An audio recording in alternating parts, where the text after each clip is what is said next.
Hello दोस्तों, जय श्री कृष्ण, राधे राधे। मैं हूं आपकी सरिता देवी। स्वागत करती हूं आप सभी का अपने यूट्यूब चैनल पर। तो दोस्तों, आज मैं लेकर आई हूं शादी विवाह दुल्हन उतराई गीत।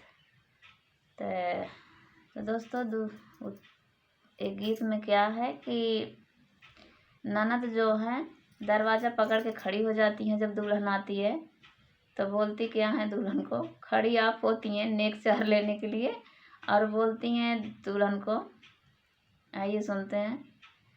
कहे ठन गन मचायु भीतरे चला दुल्हिन, कहे ठन गन मचायु भीतरे चला दुल्हिन।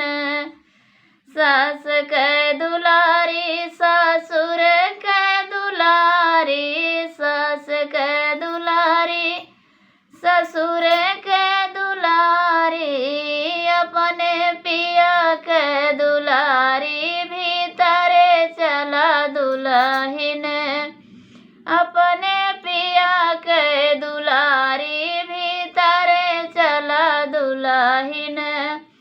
कहे ठन गन मचायु भीतरे चला दुल्हिन, कहे ठन गन मचायु भीतरे चला दुल्हिन। जेठ के दुलारी जेठान के दुलारी, जेठ के दुलारी जेठान के दुलारी, अपने पिया के दुलारी भीतरे चला दुल्हिन, अपने पिया के दुलारी भीतरे चला दुल्हिन।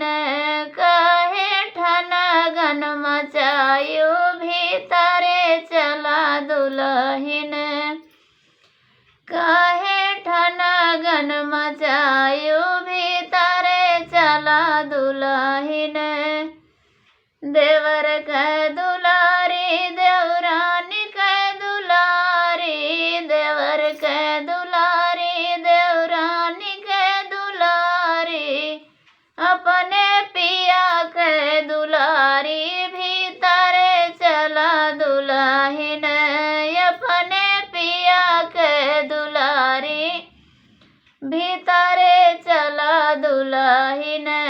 कहे ठन गन मचायु भीतरे चला दुल्हिन, कहे ठन गन मचायु भीतरे चला दुल्हिन।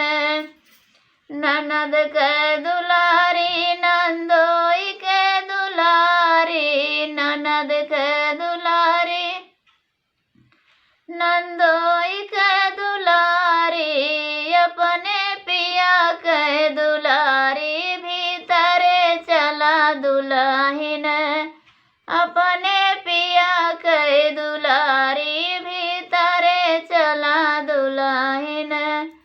कहे ठन गन मचायु भीतरे चला दुल्हिन, कहे ठन गन मचायु भीतरे चला दुल्हिन, कहे ठन गन मचायु भीतरे चला दुल्हिन। हाँ तो दोस्तों, हमारा गीत पसंद आए तो लाइक शेयर सब्सक्राइब जरूर करना। कैसा लगा हमारा गीत कमेंट बॉक्स में ज़रूर बताना। जय श्री कृष्ण, राधे राधे। दोस्तों, अपना प्यार दुलार आशीर्वाद दीजिए और हमको सपोर्ट कीजिए। धन्यवाद।